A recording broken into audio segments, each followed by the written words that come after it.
So Sajal, your brief thoughts on technology redundancy. How do you see multiple technologies, again, coexisting, without having to focus on one, in place of the other. I was also told no lunch for me if I exceed the time. So if you can keep it brief, Sajal, sorry. You see, that's the beauty of the electric. From 200 to 20, somebody said. So you see, whether we use lithium or whether we use any other rare earth metal, depending on the supply chain constraint, ultimately there has to be a power source. There has to be a controller which harnesses that power. There has to be a synchronous motor or BLDC motor. Ultimately, its idea is to give traction. It has to move the wheels. So the upskilling in terms of we have fantastic power electronics setup here. We don't need to, as the thing started, with 20 years back, Mr. Chetan Mani, it was a kind of a grey box. But today, now everything, I think now the students are learning at the school level. True. But and otherwise, the interest through the YouTubes and this thing has kindled through the social media. And we see lots of vehicles getting penetrated. The two-wheelers are being owned by actual people. So I don't see a big challenge there in terms of the brain source that we already have in India. It should be able to upskill. Yes, there are challenges. No path is laid with roses all the way. But yes, we are there to tackle it. We are going to emerge as a superpower in the years to come. So these challenges we should take it in our stride. Perfect. Heartening to hear those words, sir. Thank you. Let me now open up the floor for questions. If anybody wants to ask any questions, yes, please raise your hand, introduce yourself, and address it to one or more panelists. Can we have a microphone there, please? I'm Shipra. I'm the CEO of DRIVE, which is the Delhi Science and Technology Cluster. It's an initiative of the Principal Scientific Advisor to the Government of India with the intention of bringing together industry, academia, and government organizations to work towards national missions, right? And e-mobility happens to be one of the key thematic areas that we are working on, right? And one of them, all parts, so IIT Delhi is the nodal organization that's working on it, and we are looking at multiple, battery technologies, etc. But, putting up academic courses also, both on the skill development side, as well as more, elevated BTech, MTech, and PhD programs as well, is on the agenda. And I would love to, hear from you in terms of what all is happening in this space in a bit more detail. And also would love to engage with you in terms of actually delivering it to academic institutions. Thank you. Thank you, Shipa. Arindam, you want to take that? Yeah, so I think what we can do is we can catch offline in terms of the details of the programs, because we do a number of programs across the entire value chain process with a large number of our partners, and we'll surely be looking at how we could add to that. We are already, in fact, working with the Delhi Government School of Specialized Education, where we're looking at the electromechanical skills being promoted right from classes 9, 10th onward. And these are some of the initiatives, but we'll be happy to catch. Thanks. Any further questions? I'd like to add to that. So please. First of all, compliments for this kind of initiative which the government has taken. The nodal agencies like CPOs, that is the Charge Point Operator Society, we will be very glad to handhold and put you to the right partners because this is a human initiative in terms of upskilling, in terms of the Department of Technology itself backing it up, and there are all kinds of, under Ministry of Science and Technology, all kinds of grants and aids, and there are specialized organizations like GIZ. So, Germans have learned it. They catch them young, they train them. So we should be able to do that. So there are lots of scopes of these activities, and you can connect offline to any one of us. Thank you very much. Thanks, Sajal. We have another question there.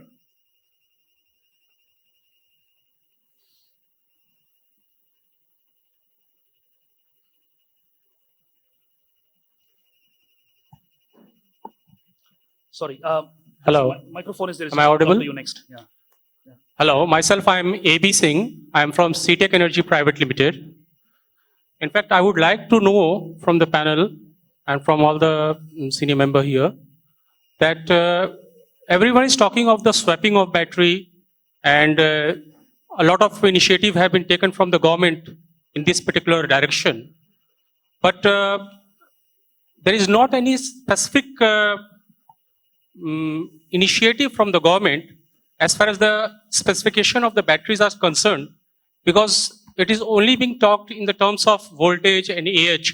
But if the government is putting some initiative in the specification, in the dimension, so that based on that it's the specification itself, the means swapping can be done, or a subsidy can be given, FAME to subsidy, or ICAT approval, because this is going to be mandatory in the high speed and all these bikes. So is there any initiative from the government in this point of view so that the swapping can be possible?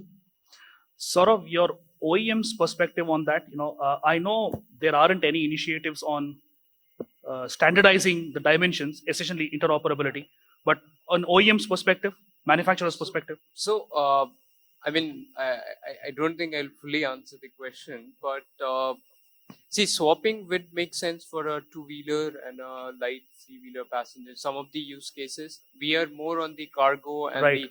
so we are more on the fixed battery, and we believe that there should be fixed battery. However, I think there have been some work Sun Mobility has been doing. I think Piaggio have been doing. I think I've been reading about these work on the mobility, but so far these are also very, very close loop ecosystem. But recently, I think government has also talked about that they want to accelerate the swapping in this segment. So I think it's not that swapping will fit in all the categories. Your buses, your cars, they would require very different larger battery packs. Your two-wheelers, smaller, you have 2-3 kilowatt hour battery pack. You can lift it with one hand, one or two. But I think on the size and everything, there was I think in 18 I did come across some discussion at that point. I think swapping was being spoken, and then I think it went out. But whenever it comes up, I think they will come out with the. I guess at the moment we don't have anything. So to answer your question briefly, Akash, you want to add something? So just the latest update is that over the next 2-3 months, NITI Aayog and the government is working towards coming up with those standards that the finance minister talked about in the budget, right? So yeah, just a matter of time, I think. Over the next 3 to 6 months, you should see those standards coming out from the government. Yeah. Ideally, we would have loved to have NITI Aayog's perspectives as well, but yeah. So you have one more question there and one more here. Oh, there's one more there. No, hang on. Just the microphone is with him, so maybe we'll come to you next. Yeah. Yeah, I'm audible. Yeah, so this is Shubham Bagga from Flipkart, and I want to know specifically. My question is to Arindam sir. So you talked about the industry academia collaboration and the upskilling work that you are doing. So I want to understand, as of now in the EV space, there is a lot of clutter with respect to the knowledge resources that are available. So are there any platforms which you want to share, which can give us standardized information, both in terms of the technology that is being developed and also which has some business models at insights perspective from that matter? Good question. Yeah. So the clutter is obviously largely because of the fact that there's a lot of new roles that have come into the industry which were non-existent when we talk about an IC engine industry. If there are very specific areas or roles that any organization is looking for, we would be very happy to collaborate on that and see how we can bring in, because the way we work is that it's an industry platform. So we get experts from all different brands to work together on a committee to be able to put together those kind of curriculum or content. And therefore, it's not a perspective of one particular dimension of technology, but exposing the people to the relevant, all the relevant areas that might be required for that person to develop. But yes, there are very specialized programs that we offer, and I think which are very specific to an e-mobility kind of a space. And those programs are delivered by the specialists who have the background to be able to do it, whether international or local. Thanks. Thanks, Anindam. Last question here. I must apologize, gentlemen. I know we are running out of time, but maybe you can connect with the panelists offline, but if we can have the question from this gentleman. Yeah, please go ahead. Can you switch that microphone on?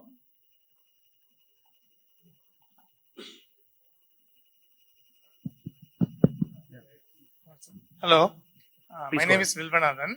Actually, I come from Chennai. See, one small doubt. I got an information from YouTube that aluminum air battery is going to be fastly replaced rather than the lithium ion battery. They are given so many substantiation for that. I do not know whether it is reliable news or not.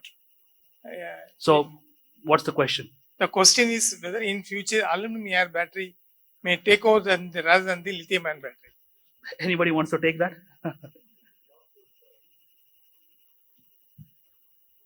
Lots of research is going on at IIT Kharagpur, IIT Chennai, and of course at different institutions, not so much familiar in the public domain, who are looking out for alternative materials. So aluminum is one of them. So the idea is it should be easily available, accessible to a country like India. Correct. Correct. Yeah. Already it has been tested in Maruti cars, Ashok Leyland, Bajaj or Richard already. So basically, theoretically, aluminium, water, all of this is possible. Fuel cell, all of that is possible. The problem comes about basically industrialization and commercialization at the end of the day, right? You have CNG for a long period of time, but to set up the infrastructure, how do you put it? How do you get the entire city to move to it? We have been talking about electric vehicles in India for almost like now 14 years now. And yet we are still talking about will it be next year, will it be this year, and when the transition, which segment will move first. So it does take a lot of time. Similarly with even, let's just say, I mean, we are talking about NCA and CM today. There could be solid state, there could be sodium air, sodium water, all of. So between an anode and cathode, you can have multiple combination. I think the answer is what chemistry is a commercial sense and who are going to do it at scale. I think if that's there, you can get almost anything to work. I also feel, I don't think we will have a situation where one battery chemistry will take over the entire thing, but there will be multiple chemistries for sure. So with that, Last. Okay. She says yes, so I'm not going to say no. Thank you. Sir, 2018 में एक सवाल पूछा था, charging station लगाने के लिए papers क्या लगते हैं? अभी तक उसकी डिलीवरी चल रही है. दूसरा सवाल पूछते हुए डर लग रहा है, बट आप लोग जरूर इसका जवाब दें क्योंकि बहुत इंपॉर्टेंट है ये सवाल. एक अंडा बेचने वाले के लिए, एक फार्चून की दुकान चलाने वाले के लिए, या एक पान की दुकान चलाने वाले के लिए कितना टाइम लगेगा उसको क्लैरिटी होने में? अगर उसे एक चार्जिंग स्टेशन मॉर्निंग में हैंग करना है अपने सामने, छोटा charger, may be DC, AC, anything which is compact, and उसके लिए फंडिंग, उसके लिए परमिशन, उसके लिए इलेक्ट्रिसिटी, और उसके लिए जो रिक्वायर्ड रिक्विजिट है, may be digital infrastructure is very very much needed. इसकी जो स्मूथनेस है, इसका जो ईज है, वो बीएसएनएल का फोन का कनेक्शन लेने के आसपास कितने साल में पहुंच पाएगा? ये मेरा सवाल है. Sajal, you want to address that? I think you are best placed to answer. Wonderful question. I think I'm part of that challenge rather than, so I have to find solutions together with Abhijit and the other stakeholders. Yes, as I said, there are no rosy paths. But yes, that's the fundamental question, which is being taken up by specialized organizations, some of which are being headed by Mr. Abhijit, ease of doing business. Right. So we definitely lack an ease of doing business. The mandarins at the top are very clear, but it is downward, the delivery and the ecosystem within an organization, be it railways, defense, whatever. So, आदमी मरता रहेगा, आप form भरवाते रहेंगे. You know, the famous words of the movie, Sanjay Dutt movie. So we need to tackle these challenges, and this is where the nodal organization like CPOS, which are independent non-profit organizations, which will get to the ear of Niti Aayog and ministries and bang it in their ears. What they do is for the public to see, whether they have acted or not acted, errors of omission or commission. But we will put the challenges in front of them. Look, sir, we as an industry need this. Correct. Absolutely. I mean, like you rightly mentioned, the intent is there. And that's more important than anything else. The intent is there. Yeah. So that hopefully will drive us in the right direction. I mean, today, just to summarize, we've spoken a lot about the EV ecosystem and infrastructure. But what's also important, we haven't touched upon that today, but maybe later, is how do we integrate non-traditional automotive or mobility players? Like, for example, today we're already talking about IP firms intellectual property is going to become very, very important, right? IP had got very little to do with the automotive industry traditionally 10, 15 years ago, but today is very, very relevant, right? Law companies, right? How do we bring all these non-automotive stakeholders onto the EV platform or electrification platform? That is going to help us drive electrification. So with that, thank you very much, panelists. Thank you very much once again, audience, for this opportunity, and thanks Franchise India for organizing this. Wonderful. Thank you very much.